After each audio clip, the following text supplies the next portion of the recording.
Good afternoon, and thank you for joining us for a virtual alumni workshop on understanding Social Security. Before we begin, we're going to take a moment here to pause so that everyone has a chance to log on.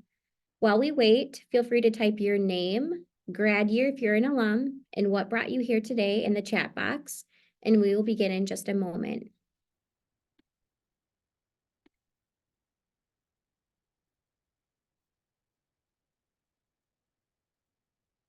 Well, my name is Molly Clevin, and I'm from the University of Minnesota Duluth Alumni Relations team.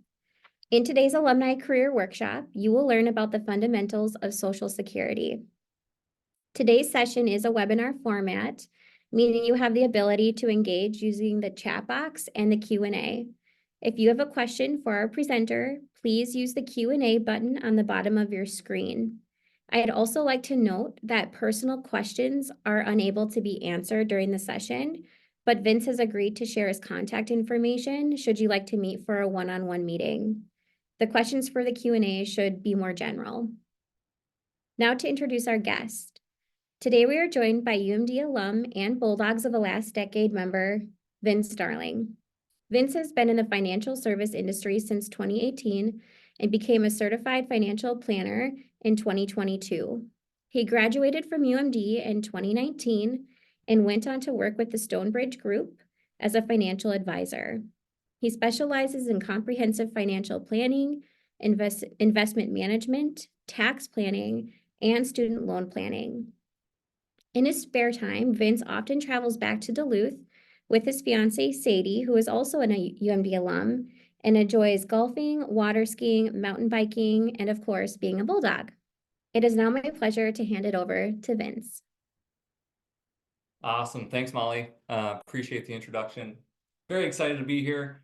This is our third one that we're running through, kind of financial topics through the alumni. Very excited to talk about this topic here. It's a question that's people have always start to think about when they start reaching that age 50 or older. So I figured why not share what I know and maybe help some people out today. So as Molly mentioned, Social Security benefits is what we're going to be discussing. This is going to be very high level. Only got about 30 to 40 minutes in this. Social Security can be a very broad topic. So I'm just going to get the high level stuff that I tend to hear that comes into our office. And I just want to share that with you guys of ways you can plan. So starting off, as Molly mentioned, this is just for educational purposes. No personal advice is going to be given today. I highly recommend you talk to your own financial advisor, tax advisor, maybe a legal advisor regarding your personal situation because everyone's situation is different. Okay. So our agenda today, we're going to be discussing how you become eligible for Social Security, where to find your Social Security estimate, how big one that comes in, how does Social Security work when you're still working and bringing in an income, how Social Security is taxed. Social Security has a weird taxability along with it, and I'm going to show you kind of how that's calculated and how you can manage taxes around that. We're going to talk about spousal benefits, ex-spousal benefits, or if you become divorced, survivor benefits, and then we're going to talk about a big topic that also comes in: health insurance and Social Security. And then I'm going to leave you with a to-do list for you to take home, ask yourself some questions, and see if any of this resonates with you. So, starting off, why is Social Security so important? Well, nearly 9 out of 10 Americans age 65 plus receive Social Security benefits. So almost everyone has Social Security benefits or qualify for them. And in 2022, that was an average of about 66 million Americans have Social Security. So it affects mostly everyone. So because of that, it makes sense that, hey, we need a plan around it. So how do you become eligible for Social Security? It really comes down to a 40 credit rule. You need to obtain 40 credits, and that includes 10 years of work. So every year you make, if you're working, make 4 credits when you pay into Social Security. So if you work 10 years, you make the 40 credits. There's some people that would still benefit even if they didn't make those 40 credits. We're going to get into that a little later. But just to let you know, mostly everyone qualifies for this. I've only seen a few people that didn't actually have their 40 credits. So it's very easy to obtain. So how do you view your Social Security statement? A while back, they were sending them in the mail. Some of you are probably still receiving them in the mail of your estimates. The Social Security Administration is moving away from that. So what they're, opting you to do is to log into your online account to view it online and print it off that way. Now in this digital world that we live in. So I always want to point this out, the only website to go to is www.ssa.gov. It's a government website for Social Security benefits. Don't go anywhere else to find your Social Security statements. If you go somewhere else, you could put yourself at risk of giving personal information out on the web to people that say that they're Social Security Administration. So I just recommend you do this to log in, but make sure that you go to the right website, because there's a lot of frauds out there. But why do you want to log in? Well, one, to see what your earnings will be. If you're eligible, that's that 40 credit rule, and your benefit amount. So see what you're earning, because it's based off your earnings of when you worked. So if for some reason they have your earnings wrong in there, you might have to correct them on it and say, hey, no, that's not what I earned, and it could adjust your benefit. So I would say it's a good idea to check in on it because it can help you plan for when you actually have to take it out. So Social Security, in a nutshell, it's just a retirement income once you reach retirement. Some of you pay in through all your years. Some of you mostly know this because you see it getting taken out of your check every 2 weeks or a month or every week. And for this benefit, you pay into it and they offer you a lifetime benefit once you retire. So when we're talking about the full retirement age, this is the age that you have to reach in order to obtain your full retirement benefits. So, if you were born 1937 or earlier, age was 65. They've slightly increased this every year from those retirement dates. And now for most people after the age, after being born 1960 or later, it's going to be age 67. That could increase in the future. Right now we're at 67. So 67 for most people is when they obtain 100% of the retirement benefits. Okay. So the biggest question is, well, when do I take Social Security? Well, I have to give you the fun answer of, well, it depends on your current situation. Because you can take full retirement benefits at age 67. And for some of you that know, if you take it earlier than your full retirement age, your benefits are going to be reduced. You can take it as early as age 62 with a reduced benefit, or you could delay it and create a higher benefit at age 70. Now, if you wait longer than age 70, you're not going to get any additional benefit. So it doesn't really make sense.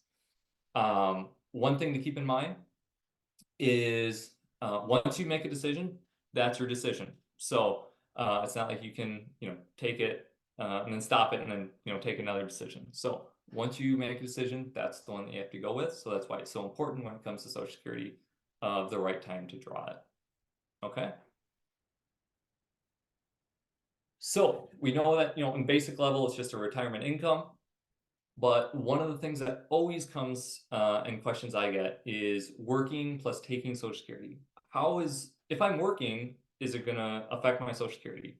And the answer is maybe. And the reason I say that maybe is because it depends when you take it. Social Security is a benefit for retirement. So when they view someone that takes out their Social Security before their full retirement age, let's say they retire at, let's say they're still working, but want to take their Social Security at 62. Well, they have what's called an earnings limit. And the reason they say that is, hey, why are you taking a Social Security benefit if you're still working? Why didn't you delay it? Sounds like you're not really retiring. That's why they, I guess, penalize you for taking it early. So how that works is if you're bringing in an income from, wages or your other job, you have an annual limit amount of what you can make. So under the full retirement age, if you're under full retirement age and you make more than $22,320, they're going to reduce $1 for every $2 over your limit. Okay. And I have an example of this. I have tons of examples today, so it's going to help kind of explain some of this. And then the year that you reach full retirement age, it's going to be, the income limit's going to be up to $59,520. This is earned income. This means from working income.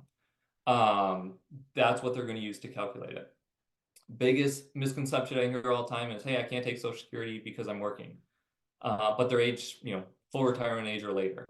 Once you reach full retirement age, 67, 68, 69, 70, and you're still working, they're not going to reduce your benefit. You're going to get your full benefit, and you're going to be able to keep what you earn working as well. It's only for people that take their Social Security for that full retirement age. So I just wanted to make that clear. That's what I mean by it affects some people, but not everyone. So here's an example. Let's say this person was making 7,200 in Social Security benefits, but they're still working part-time. They're only 64, but wanted to take their Social Security at 64. So they're working part-time and making $24,920. Okay, that's $2,600 above the 22,320 threshold that I talked about on the last page of earnings limit. So what are they going to do? They're going to withhold some of your Social Security during those years. So in this case, it's 2,600 over the limit. So because it's $1 for every $2 over the limit, you're going to divide that number by 2. So they're going to withhold $1,300. What they do is take some of your benefits from those months. So they're going to withhold 3 months of your benefit. So 3 months times $600 is $1,800. They're going to withhold $1,300 of it. And then following the next year, they're going to give you the $500, but still withhold the $1,300. So you're going to have a lower Social Security benefit during those years because you're earning too much and they're going to reduce it. But some people say it goes away. It doesn't go away. It's a withholding. So eventually what they do is once you reach full retirement age, they do something called the adjustment to reduction factor. That's what they call the calculation of adding back in those withholdings. So it's not like you get them all at once. It's they calculate it for the years to come. And another question that comes up with this is, well, what if I'm taking my Social Security, but my spouse is working? It's only based on your personal earnings. So even if your spouse is working, it doesn't matter if you're taking it yourself. Okay. Now, if you're making the money, that's where it's going to have the effect on your Social Security.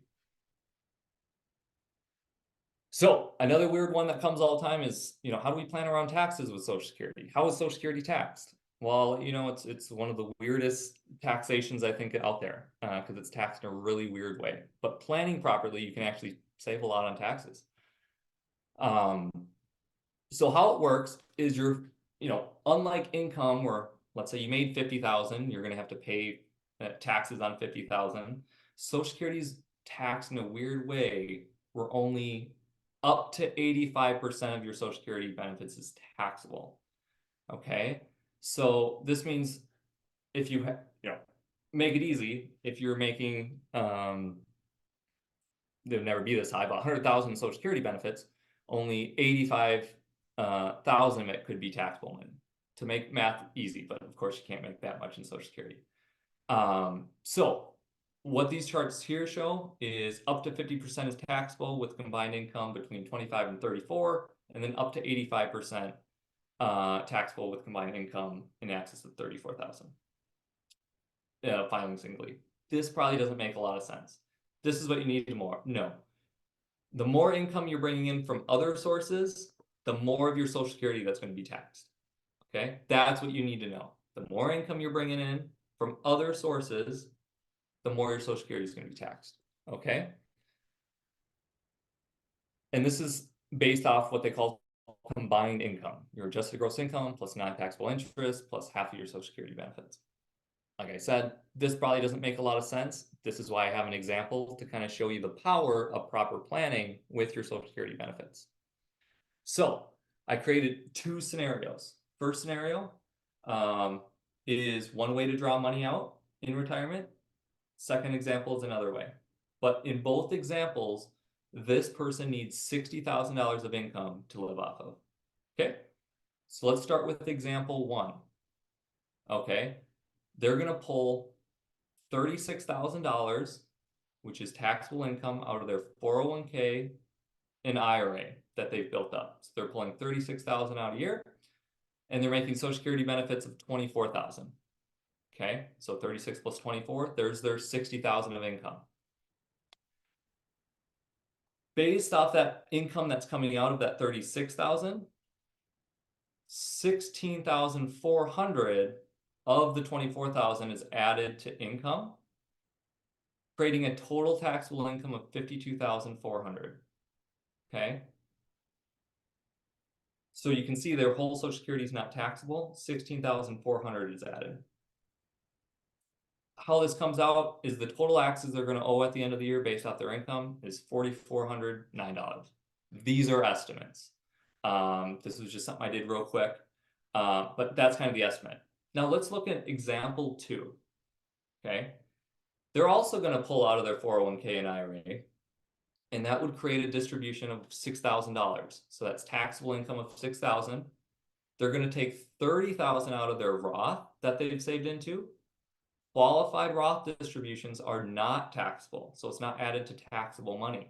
Okay, and they're going to take Social Security benefits, same amount, 24,000. So you had 6, 30, and 24. That's that 60,000 of income they need to live off of. But guess what? Their total taxable income is 0. Why? Because they only pulled $6,000 out from a taxable source, creating their taxes, because their income is below those thresholds, none of their Social Security is going to be taxed. Okay, so their total taxable income 0, total taxes they owe is 0, and none of the Social Security is taxable. So Social Security is just one of those things, as I root back, it's whatever other income you're drawing from at that time can add to your Social Security and how it's taxed, or add part of your Social Security and make it taxable. So by having different buckets in retirement, the brokerage account, Roth account, IRAs, 401ks, by having all these different buckets, you can change the taxability of your Social Security benefits. So this is one thing that comes up in how you can, strategize your Social Security benefits so you get the most out of it. Okay. So we talked about taxes. We talked about kind of what Social Security is, and working and taking Social Security. But now we're going to talk about the other benefits: spousal, ex-spousal, or if you were divorced, and survivor benefits. So spousal benefit, this is if you're married. So available if all of the following conditions are met. So if you're married, you are age 62 or older, your spouse is currently receiving benefits, and you're married for at least 1 year. Okay. So, what is the spousal benefit? What do I get out of it? So the spousal benefit was really put in place because when Social Security was first coming around, both spouses didn't always work. So there's always a spouse that tended to work and one that stayed at home. He's a homemaker, taking care of kids. However, it was set up that way. So they created what's called a spousal benefit. So this is what I mean. The spousal benefit, you don't need the 40 credits, but it's a benefit from the person that contributed to Social Security. So the spousal benefit is 50% up to your spouse's primary insurance amount, PIA, also known as, their full benefit. So in this example, this is what I want to show you. So let's say your spouse makes $24,000 in Social Security benefits, and on your own record, you make $8,000 in Social Security benefits. You have the option. There is a spousal benefit that you're able to take where you'll get an additional up to 50% of this higher spouse's Social Security. So in this case, if you're only bringing in 8,000, but your spouse is bringing in 24,000, you're entitled up to 12,000 of that full benefit. So 8,000 on your own record, plus you'll get a spousal benefit of 4,000, creating that $12,000 of added benefit. A lot of people don't know this and think that, oh, they're just entitled to their own $8,000. So this is a huge benefit for people that have very different Social Security benefits. One thing to keep in mind, it's up to 50%. Okay, so if you're taking your Social Security out earlier, before full retirement age, that 50% is going to be decreased. So it's up to 50% at full retirement age. That's how spousal benefits work. Okay. So divorced. Do you qualify for ex-spousal benefits? This is benefits off your ex-spouse's record. And the answer is yes. You are at least, and that's if you are at least 62 years of age, you remain unmarried, so you can't go marry someone else and receive benefits from your old spouse. Your marriage would have had to last longer than 10 years, 10 years or more, and your former spouse has filed for his own benefits. Okay. If former spouse is eligible but not yet applied for benefits, you may still qualify. So this is where it's kind of your special situation. But divorce benefits are out there for an ex-spouse. So what is the spousal benefit? Similar or ex-spousal benefit? Similar to the spouse benefit, is you're entitled up to 50% of your ex-spouse's PIA or full retirement amount.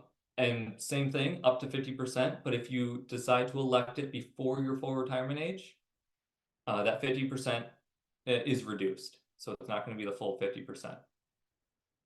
Now, you can't take your own and a spouse's. So if your own is higher than 50% of your ex-spouse's benefit, you're probably just going to take your own.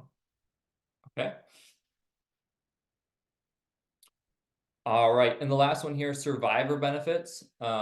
This is if you're widowed, when can you claim survivor benefits? Survivor benefits are as early as age 60, or early as age 50 if you were disabled within 7 years of your spouse's death, or any children if you have eligible children, and remarriage after age 60. Widow survivor benefits get a little tricky. This is just high level of kind of how they work. But the most common one that I run into is during retirement, two spouses are taking another Social Security. What happens if one were to pass away? Okay, this is the most common scenario that I see with survivor benefits. So what this means is, hey, let's say you personally are receiving $30,000 in benefits, and your deceased spouse is making 31 or was making 31,000. So in total, between your two Social Securities, you guys are bringing an income of $61,000. Okay, your spouse has now passed away. That was making 31,000. Now you have to choose the higher of the two benefits. So in this case, you were making 30,000. The spouse was making 31,000. You're going to take your deceased spouse's income of 31,000 for the higher benefit. This is where it gets crucial. Because just think about it. If you were, basing your retirement income off $61,000 of Social Security income, and your spouse happens to decease earlier than expected, well, now you just cut your Social Security income in half in this scenario. You reduced your income in half. Are you going to have other buckets to draw off of to still make sure that you're going to be fine from other retirement accounts? Or was the whole plan you're going to have these two Social Security benefits forever? This is where, like I said, it's very crucial to start planning for this and start asking yourself, hey, if something were to happen to one of us, are we going to be fine with just one of these Social Securities? If not, should we make some different plans? So for couples that live off Social Security, and early passing can have a large effect. Things to think about is maybe delaying one of your benefits. So maybe one of the higher benefits you delay till age 70, just so in case something happens to one of you, there's going to be a higher Social Security bucket to draw off of. Start thinking about your life expectancy, current health. Are you guys in good, healthy condition? Does your lineage of family tend to live longer or not? That can be a way to kind of decipher if it makes sense to delay or take early. Look at your other retirement reserves. Would you still survive on one Social Security? Like I mentioned, do you have other buckets to draw off of? Large 401k accounts. Are those going to be enough to maintain if one of you were to, pass away early? These are questions that you should be asking yourself before making any kind of Social Security decision. Okay. So one of the last parts here is health insurance and Social Security. This is probably one of the bigger ones that's been happening. A lot of people are retiring earlier. And their biggest question is, healthcare is so expensive. How am I going to pay for it? What are some things I can be doing? Because health insurance and health expenses tend to be the highest expense during retirement years. So one thing to keep in mind is when you're thinking health insurance and Social Security, this might be a reason to delay as well. So in this case, let's say someone retired at age, let's say 60 or 62. Let's say 62. You know, they no longer work for their company. They have no, they can't apply for Medicare because Medicare doesn't take effect till age 65. So you still need health insurance from 62 to 65, but how are you going to get it? Really, there's three options. There's a lot of you might have noticed or heard of COBRA from your employer. So that's to extend your health insurance for a small amount of time from your current employer.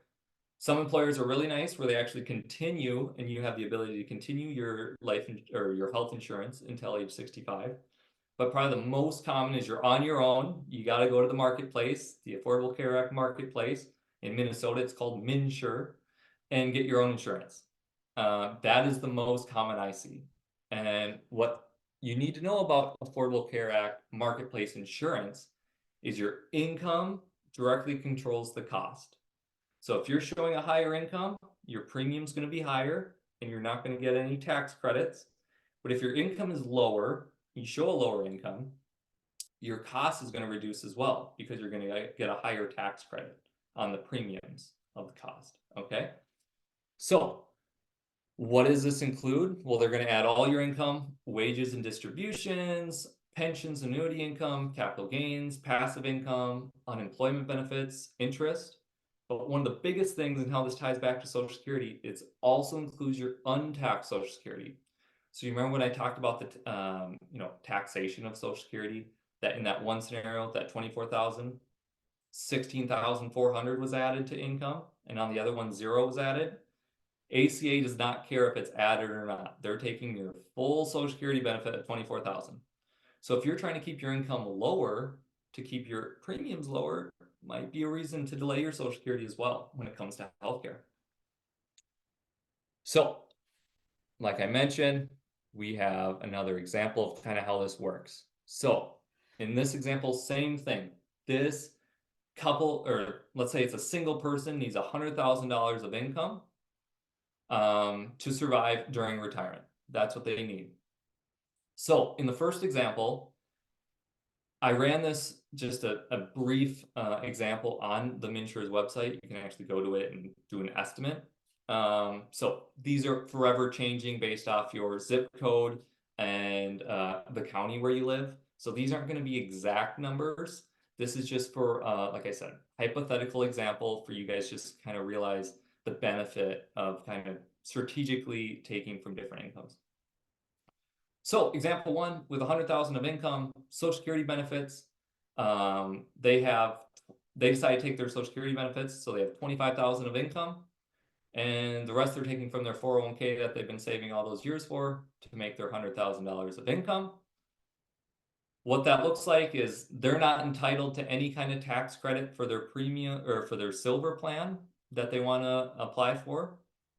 So their his or her health insurance is going to cost them around $632 a month. That's probably way less than what you're paying now, especially on a single plan, unless you're on some kind of family plan. But that is a high insurance rate, just in premiums. That's not even the care that you're getting. So because they're showing 100,000 of income, they're actually not getting any kind of credit at all. Example two, same thing. They need $100,000 of income. They're going to take 401k withdrawal of 40,000. They're going to take 30,000 from their Roth, and they're going to take another 30,000 from a brokerage account they've been saving into. In this scenario, let's say there's no capital gains or losses, they wash out. So in total, really only 40,000 of their income that they're showing is going to be added when calculating insurance premiums. So in this case, they're still taking $100,000 of income, but the same silver plan is going to cost around $172 a month, reducing you know, their premiums by $461 a month, because now because they only show 40,000 of income, they're showing a benefit and a tax credit $461 a month. So just same thing, $100,000 of income, they're able to reduce their spending on health insurance, you know, from age 62 to 65 if they keep it this way, until health insurance becomes a little more affordable once you reach Medicare. So these are strategic ways, and I bring this into Social Security topics because this could be a reason, if you're retiring early, possibly to delay your Social Security benefits as well, if health insurance is a big concern for you. All in all, Social Security is just one tier of retirement benefits. It shouldn't be your whole retirement plan. You should really be saving in accounts that you have through work or other retirement plans, IRAs, Roth IRAs, to help fill that income gap of what Social Security doesn't cover. Pension plans used to be a lot larger back in the day. Many of you probably don't have access to those anymore. Mostly just, you know, state employers or other large companies still offer them, but they're becoming less and less around. So that's why it's even more important to start saving for retirement in different buckets outside of your Social Security. Lastly, I just want to leave you with a list that you can take home with you and you know, start having conversations with yourself or a spouse regarding Social Security. So I want you to go, you know, check your Social Security statement, make sure all your earnings history is correct, and you know how you guys are going to be affected by that benefit that you're receiving. Consider how other sources of income. I showed you there's strategies you can use to help reduce taxes and possibly health insurance premiums during retirement. Do you have a strategy to put those all together when you're deciding when to take Social Security? Be aware of ways to enhance multiple benefits. For instance, spousal benefits, ex-spousal benefits, survivor benefits. There's ways that a lot of people don't even look into of maybe increasing their Social Security benefits through those. Highly recommend, point 4 here, run what-if scenarios if your spouse were to pass away. Like I mentioned in the one example, they lost half their Social Security because of an early passing. Are you planning for that when you're thinking of when to take Social Security? A lot of people don't. They only care about the dollar amount that they're receiving, and they think they're going to live forever. So it's definitely worth looking into that. And lastly, Social Security is a decision that can be very important. I highly recommend you talk to a professional that you trust. Maybe you work with an advisor right now. Talk to them about these different things. Say, hey, how does this affect my health insurance? How does this affect, you know, taxes? They all intermingle together when we're talking about Social Security benefits. So if you have any second thoughts or you're confused, I highly recommend you talking to someone because it could benefit you in the end. So that is what I have today. I appreciate your guys' time. I'm glad to do this. It's always a lot of fun for me, but just want to open it up for questions to move forward. So Molly, I'll turn it back to you.